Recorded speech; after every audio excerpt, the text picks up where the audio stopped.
Wednesday morning, everyone! Unfortunately, last night I was still dealing with asthma attacks and coughing fits and hacking things up and not sleeping well. Just the typical things you deal with when you have a sinus and a chest infection, but then you throw in chronic illnesses and things get a whole lot more interesting. However, I did do better than the previous night, so I will take it. If you watched yesterday's vlog, you'll know that Judd and I went out to dinner with my dad and brother yesterday. And things went really well, except towards the end of our meal, I had an allergy attack that escalated really quickly and got really severe. So instead of just giving me one dose of IV Benadryl, Judd gave me the whole thing, and that took care of it, thankfully. However, I guess I was making a lot of noise, and well, I was struggling to breathe, and I was making a lot of noise, and people must have been staring because I felt eyes on me. And I'm really oblivious to what's going on around me, partly due to my autism, so if I recognized it, it must have been bad, but whatever, nobody was rude. It was just like, what is that thing on her chest, and is she okay? And also, my dad and brothers saw me have an attack for the first time. I think I really worried my dad, which I don't like to worry him. Daddy, if you're watching this, I'm okay. We are getting a handle on these things. So, that was my night last night. So today is kind of a crazy, stressful, chaotic day for me. You see, Judd is in the Army National Guard. 1 week in a month he has a drill where he goes to train and blow stuff up and do cool things like that. This weekend is his February drill. He's going to be gone Thursday night to Sunday night.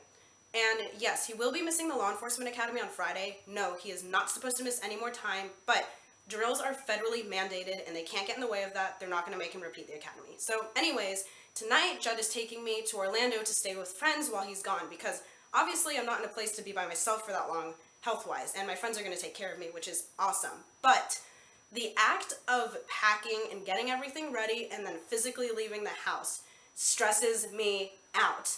Don't get me wrong, I love the trip itself. Once we're in Orlando and we're there, everything's good. I enjoy myself, I'm having a good time, but just getting everything together here and then leaving is so stressful, and it's because this is my comfort zone.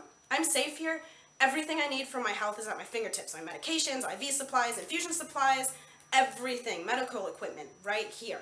And then I have to get all of this crap together, and there's so much to think about and so much to remember to pack that it's just chaotic, okay? And I just go so stressed that I'm gonna forget something and do something wrong, and oh my gosh, thinking about it is like, oh, this is gonna be an interesting day. And even though I have all day to pack, I'm probably still not gonna be done by the time Judd gets home. And I'm so thankful for him as he's ready to roll with the jokes and he's so patient with me and my nonsense. So today, I'm gonna show y'all what it's like to pack when you're chronically ill.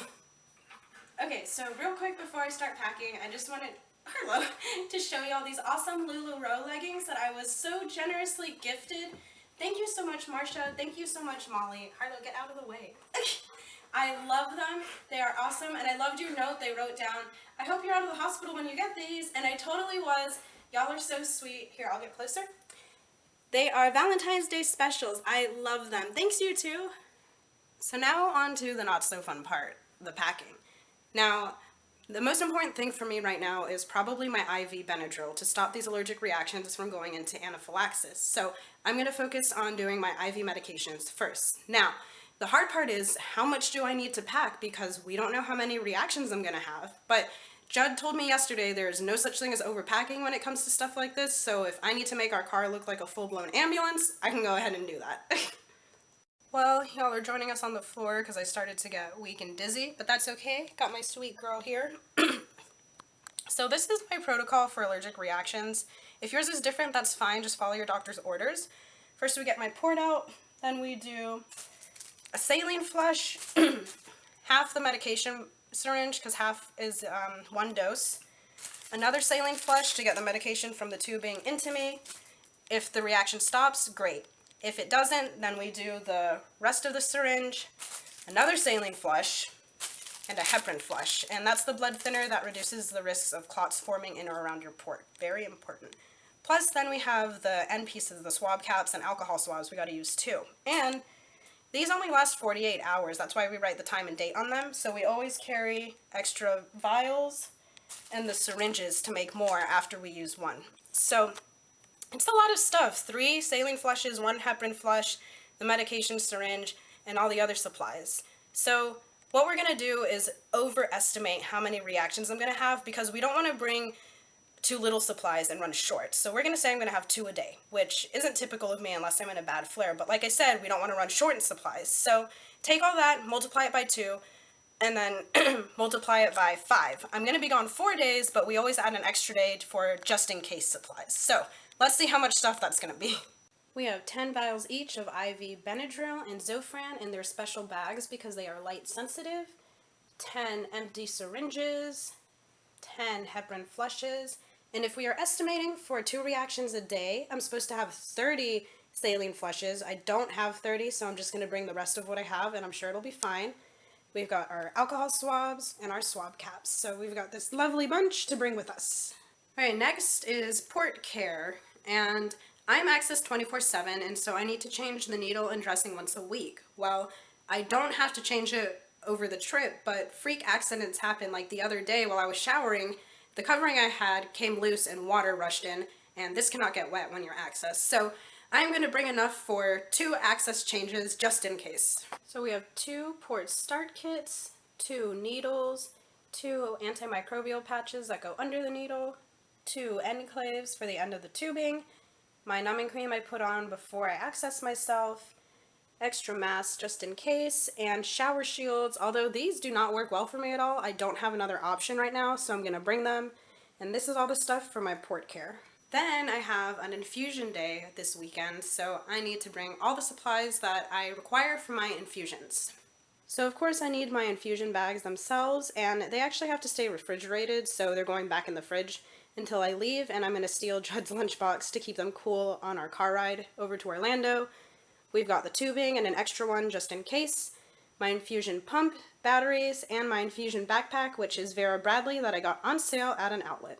Now there's a matter of my as-needed medications, my usual medications, and my breathing treatments, which I take 4 times a day, which means I'm going to have to bring my big, bulky nebulizer with me. I have to go order that portable one I found, like, today. We have my nebulizer, my albuterol and cromulent breathing treatments, EpiPens, can never have too many, as-needed medications, and my rainbow of a weekly pill organizer. I take 13 medications regularly every day. Then we have my 3 supplements I take, my as-needed medications, my infusions, and my as-needed IV medications.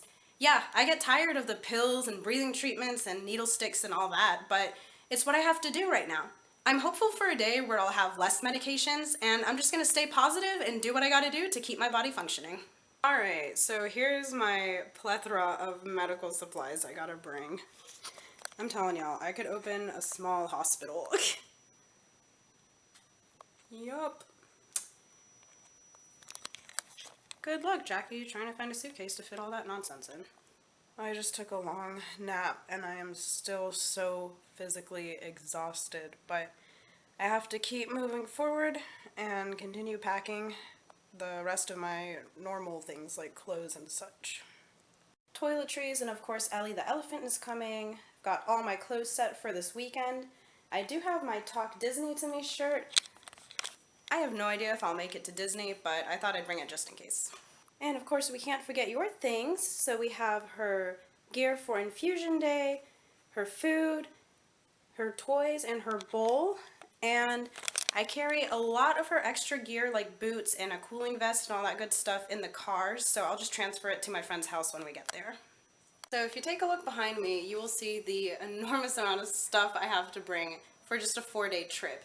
If I wasn't chronically ill, I'd probably only have this one bag with something to hold my laptop. But because I'm sick, I have to have a suitcase specifically for all of my medical supplies and service dog gear. Remember, Harlow would just be a pet if I wasn't chronically ill.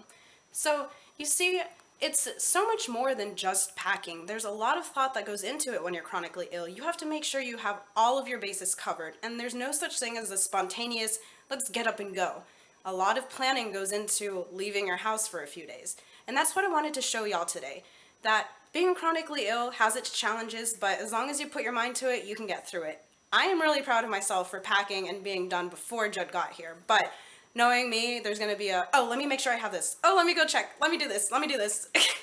Because like I said, the act of physically leaving the house for like a few days for a trip stresses me out. But I know I'm really gonna enjoy myself, and I'm excited to go see my friends. So Judd put on his socks over there. He just got home. I was not surprised by the amount of luggage I have here. He said it was pretty usual for me, which I thought this was a lot, but I guess not. But it's because you're small. You think everything's a lot. Shut up. Alrighty, well, we are officially Orlando bound. Yay! One of us is. Yeah, Judd, you are amazing for driving me all the way there and then coming all the way back for school tomorrow. He's a good guy. Yeah, he is. Alrighty, well, you saw what it was like to pack when you're chronically ill. I hope y'all learned something. The next time you see us, well, just me and Miss Hippo, really, and our friends. I know, you're so busy. They love you, though. They think you're hysterical. You are pretty funny. Anyways, the next time you see me and Har, we will be in Orlando with our friends. Thank you so much for joining us on our adventure today.